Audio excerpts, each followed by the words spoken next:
So I've been thinking about my dad a lot lately. He died in May. He would have been 95 last month. And he loved this time of year. He loved college football on Saturdays, and he loved the harvest. He loved apples and pecans. And then there have been little things that have just kind of brought him to mind, like when I go out on my morning run, a couple of blocks down, there's a family that has their pop-up camper that they've been airing out. You know, the summer's over, they got to put it away. And it makes me think about when I was a little girl, we had one of those pop-up campers.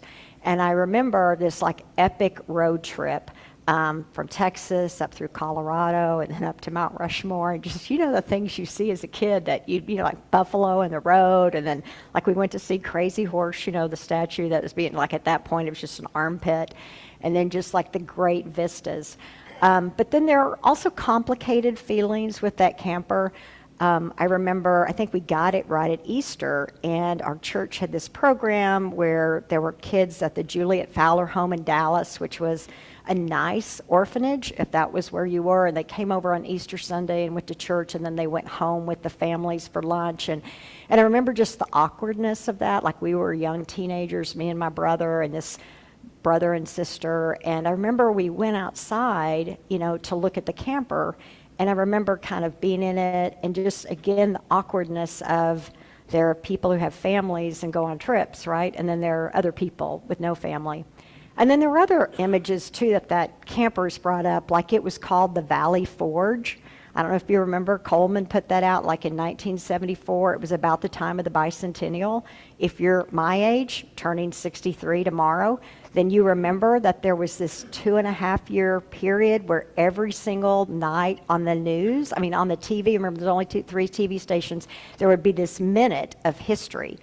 Does anybody remember that? And it was like, went on for 2.5 years, and there would be an actor, and they would show, little vignettes or little things about American history, and then they'd say, and that's the way it was 200 years ago today, kind of like a Walter Cronkite.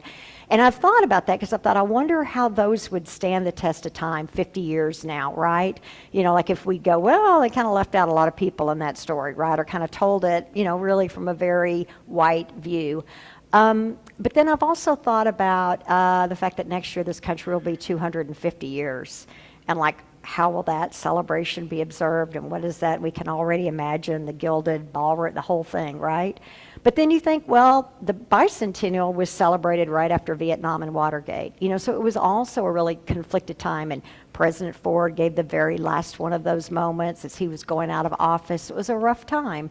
But just healing, like I think, I remember the day Obama was being inaugurated, and being with people looking at that on the TV. You just felt like we were going forward, right? This country is naming it, moving forward, healing and hope. And then like now you're like, oh my gosh. But then there are other complicated feelings too. Like we only had the camper for about a year. And my mom reminded me, maybe not even a year, because my dad decided we weren't really using it enough. And so he sold it. And that was my dad also. My dad was loving and selfless and generous and self-sacrificial. Even after he graduated from college, he stayed in a good union job because it provided well for the family, and he would never have imagined doing something else. But he was also anxious and a worrier and insecure, and he perseverated about decisions. And whenever he'd make a decision, he'd always backtrack, and some of that was just growing up in an alcoholic family that was so unstable, always kind of on the run, and his dad showing up at his high school football games drunk and all that. And my dad, I think, in his life experienced a great deal of healing. As he went, he was healed. Being a part of my mom's big family, the stability of that, and just raising his own family. But healing is hard, right? You go up, and then the stuff comes back, and then you go up, and then the stuff comes back. And often, I think it's true as we age, some of the demons and the things that have hurt us, they just come back, and they're hard. So we come to this text today, and a lot of times we read it as kind of finger wagging at the one person who doesn't come back to give thanks. But I think that's a misreading. It's really two stories that have been smushed together. And in the first story, you've got these 10 who have been in this leper colony, and Jesus comes by, and they run out to get healed. You know what? You got to give them a round of applause, okay? There might have been 40 or 50 lepers in that dadgum colony, and the others who like didn't even get up, who were like just wouldn't sign up for, wouldn't go to AA, right? Wouldn't push forward, wouldn't seek help, wouldn't seek healing. And here are these 10 who are willing to still do what? Hope, believe, imagine that there could be healing. And so they go up to him, and Jesus says, you know, hey, go show yourself to the priest. Be certified. That's what they wanted, was to be back in the community. And the scripture says, and as they went, they were healed, right? I mean, as you go, you are healed. You can't just like, oh man, everything's bad, blah, blah, stay in your house. Yeah, you're never going to get better, right? You got to get off your phone and get out there. As they went, they were healed. And then Jesus sort of comes along, and he kind of throws in a new thing, because he told them to go get healed. One of them, a foreigner. So this person is not just on the margins, right? They're on the margins of the margin. Who's surprised that they're the person who's most grateful? Have you ever traveled? Have you ever worked with the poor? Have you ever been on the people? It's the people who are on the margins of the margins who are often the ones who are the most grateful and who come at life with such a full way. And so this one person comes and gives praise. And Jesus said, you know, what up? Where's the other 9? Well, it's just this foreigner. So here's this foreigner.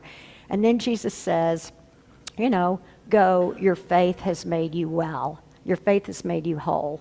It's a different story. The first story is about being healed, which is a pretty dadgum good thing. The second story is about being whole. Wholeness is not the same thing as healing.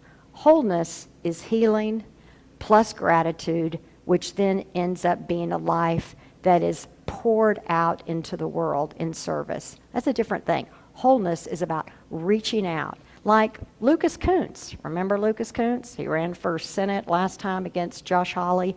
If you know his story, he grew up in Jefferson City, working class family that had the downward mobility and bankruptcy that often happens in a family when you have a child like his sister who had a heart problem. The mom had to quit work and all of that. He grew up struggling as a poor kid, teased by the rich kids about his dingy socks and his shoes with the holes in them. He wasn't much of a student, not much of an athlete in middle school, but then when he got to high school, he decided to be on the cross-country team, wanted to keep up with his cousin, and it was like a good coach and a nationally ranked team.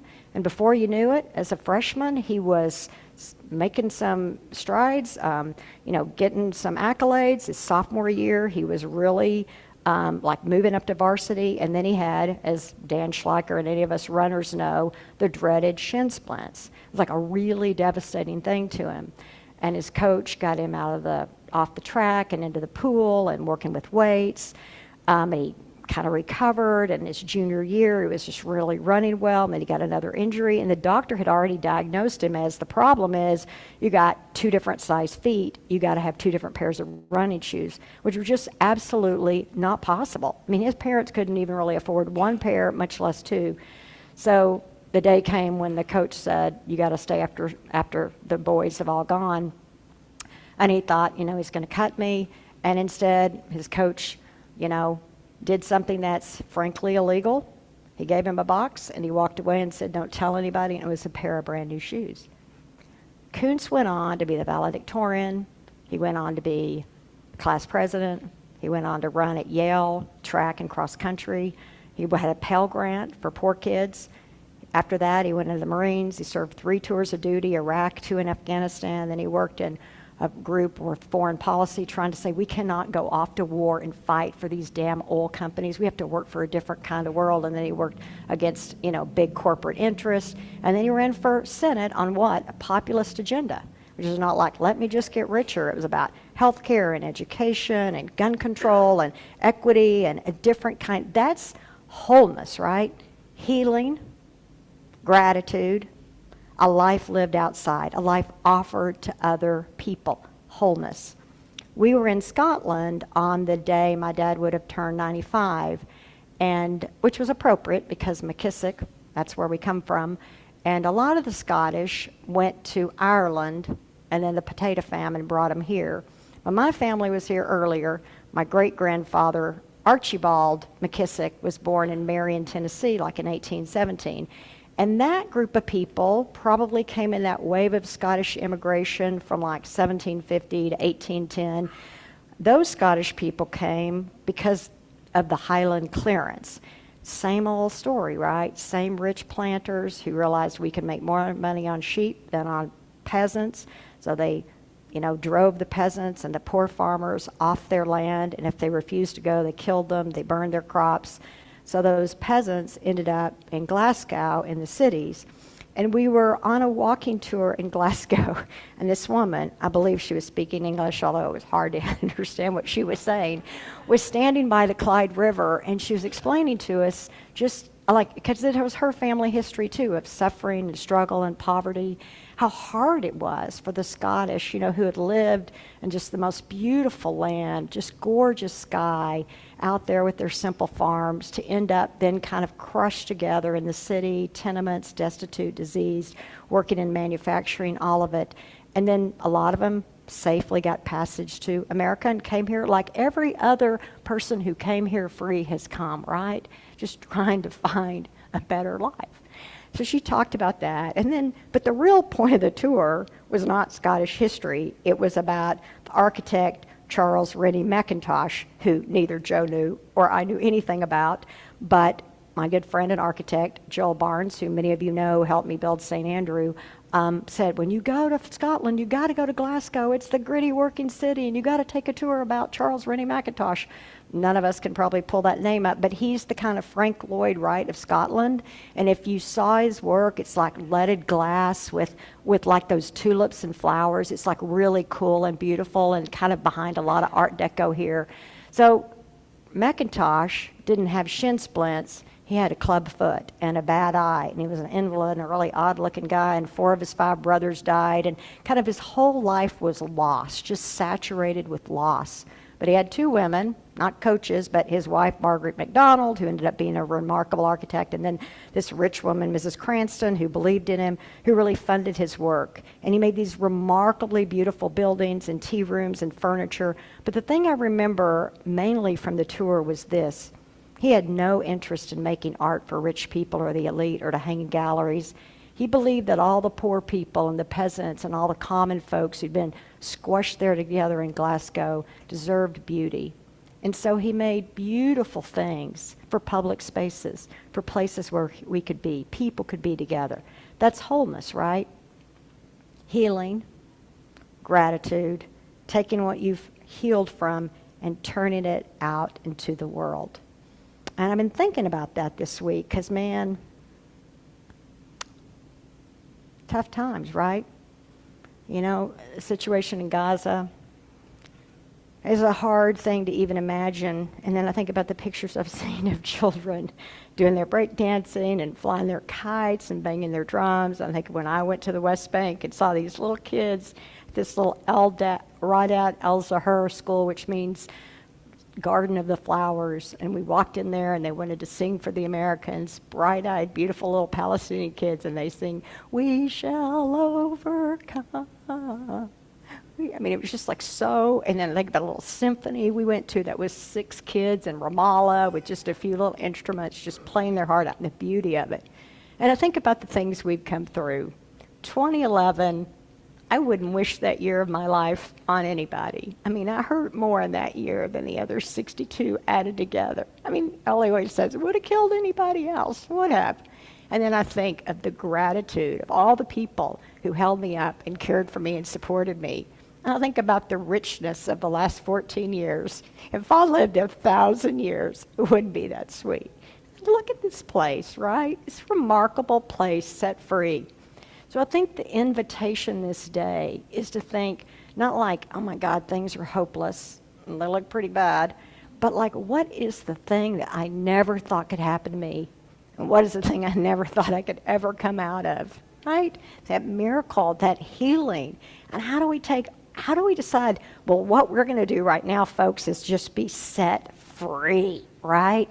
Not to pull back, but to take our resources and our gifts and our lives and our healing and our hope and put it out there into the world.